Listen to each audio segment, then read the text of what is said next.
కానీ ఆయన కొన్ని విషయాలు మొండిగా ఉంటారు కదా, కొన్ని విషయాలు చాలా మొండిగా ఉంటారు. సో మరి అలాంటి సందర్భాల్లో కొన్ని వినని సందర్భాల్లో మీరు ఒప్పించేవాళ్ళ? ఇప్పుడు ఫర్ ఎగ్జాంపుల్ ఆ రైల్వే ట్రాక్ దగ్గర ఆయన అవును ఇన్సిడెంట్ ఉంది. సో అది ఆయన మొండిగా వ్యవహరించిందే. మేము కుదరదని చెప్పి తీసుకుపోయాం కదా అక్కడికి, ట్రావెలర్ తీసుకుపోయాము.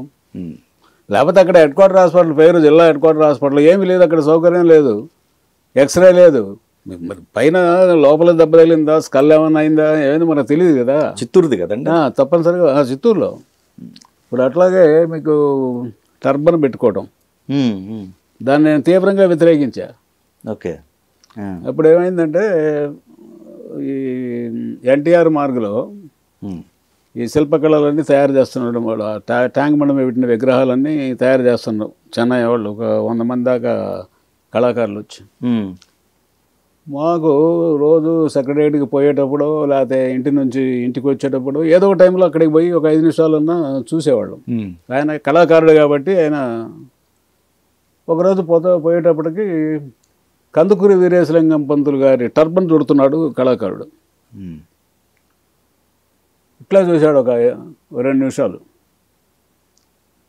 నరసయ్య గారు టర్బన్ బాగుంది కదా అన్నాడు. బాగుంది సార్ అన్న.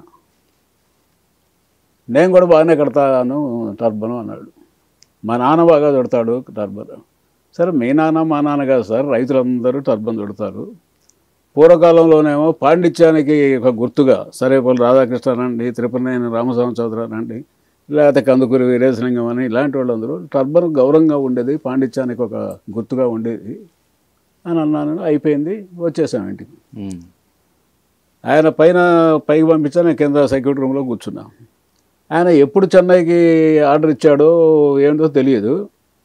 3వ రోజు ఒక 1/2 డజన్ టర్బన్లు ఫ్లైట్లో వస్తే ఒక అటెండర్ పోయి తీసుకొని వచ్చాడు.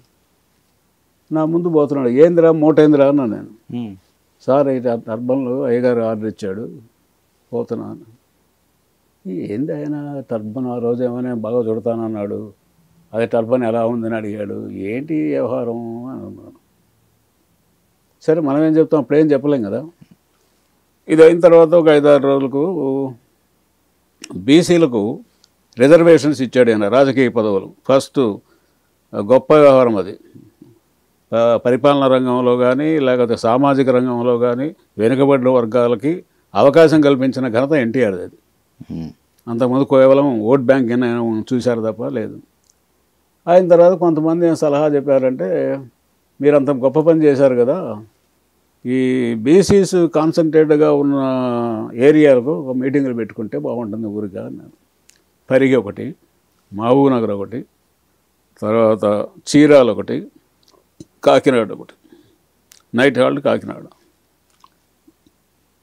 ఆ రోజు నేను సాయంత్రం ఇంటికి పోతా ఉంటే నర్సయ్య గారు ఏమో పరిగి మీటింగ్ ఉంది కదా, మీరు మామూలు బై రోడ్డు వచ్చాయండి, ఆయన ఐజ్ ఇంటెలిజెన్స్ అప్పుడు దొరగారు, ఆయన నాతో పాటు హెలికాప్టర్లో వస్తాడు అన్నారు.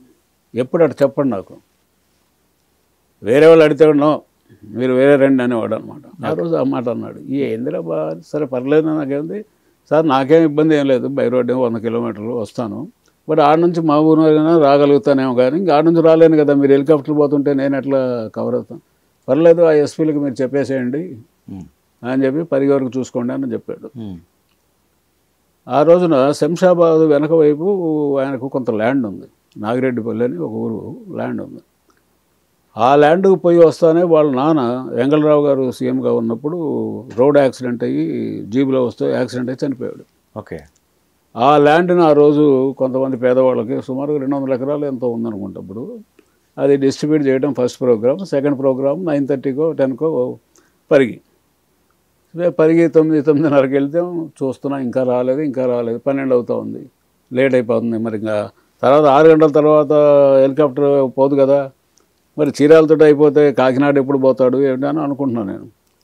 12 ప్రాంతంలో సైట్ అయింది.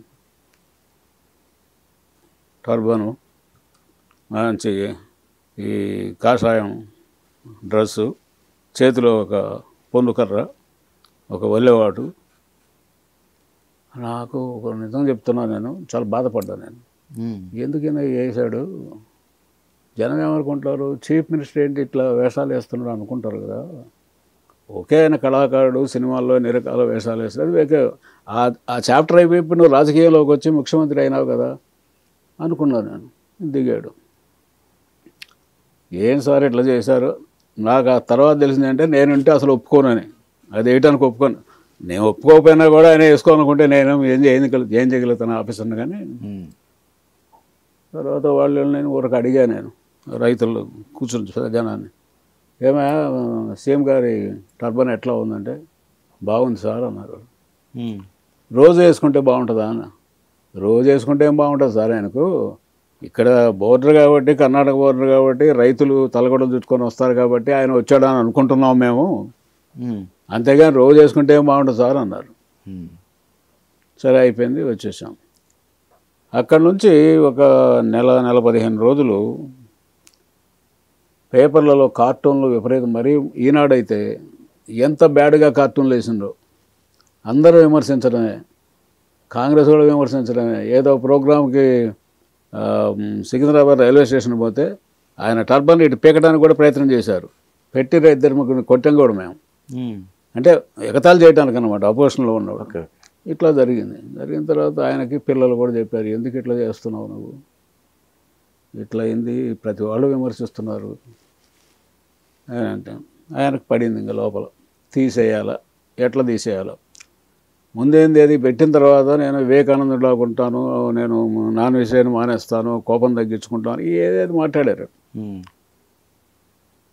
ఆ తర్వాత అప్పుడు లేట్ రాఘవేంద్రరావు గారని నెంబర్ 1 ఐఏఎస్ ఆఫీసర్ అండి. ఆయన గొప్పతనం ఏంటంటే, ఎన్టీఆర్ గొప్పతనం, ఆయనకి రాజకీయ అవగాహన అంతకుముందు ఏమీ లేకపోయినా, పరిపాలన అనుభవం కానీ లేకపోయినా ఎక్సలెంట్ ఆఫీసర్స్ ఉండేవాళ్ళండి ఆయన పేషీలో. ఓకే. దానివల్ల ఆయనకు ఆ పేరు వచ్చింది, మంచి పేరు వచ్చింది. ఆయన రోజు సెక్రటరీ మన అసెంబ్లీకి పోయి ఆయన లోపలికి పంపించాను రూమ్లోకి. నేను ఎదురు సెక్రటరీ రూమ్లో కూర్చున్నాను. రాఘవేంద్ర గారు లోపలికి వెళ్ళారు.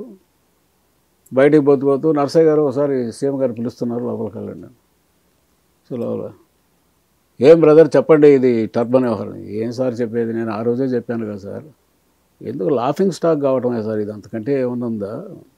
చీఫ్ మినిస్టర్కు వ్యవస్థ, అది ఒక వ్యక్తి కాదు, ఎన్టీఆర్గా చూడరు, ఆంధ్రప్రదేశ్ చీఫ్ మినిస్టర్గా చూస్తారు.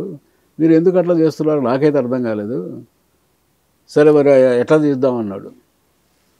చేద్దామని ఒప్పుకున్నారు కదా, వదిలేయండి నాకు, సాయంత్రం పోయే లోపల నేను ఏదో ప్లాన్ చెప్తా అని చెప్పా. సరే మధ్యలో ఇంటికి పోయేటప్పుడు, సార్ సాయంత్రం ప్రెస్ కాన్ఫరెన్స్ పిలుస్తాము, మీరు పైనుంచి దిగేటప్పుడే టర్బన్ లేకుండా దిగండి, మనకు తెలిసిన ప్రెస్ విలేకరణ ఇవనుకో చెప్తాం, ఏంటి సీఎం గారు టర్బన్ లేకుండా దిగారు అని అంటాం. మనకు చిత్తూరు దగ్గర అక్కడ దెబ్బ తగిలింది కదా, టర్బన్ రెడ్ పెట్టేటప్పటికి గాలి రాక చర్మం చుట్టుతూ ఉంది, అందువల్ల మెడికల్ అడ్వైజు టర్బన్ తీసేయమని చెప్పారు, అందుకని తీసాను అని చెప్పండి. ఓకే. దాని మీద ఇంకెవరేం మాట్లాడడానికి ఉండదు కదా. అప్పుడు డాక్టర్లు కూడా 2-3 పిలిచాం. అప్పుడు అవునవును అది చర్మం చుట్టుతూ ఉంది గాలి రాక అని చెప్పి వాళ్ళు అన్నారు. ఇక అయిపోయింది, తీసేసాం.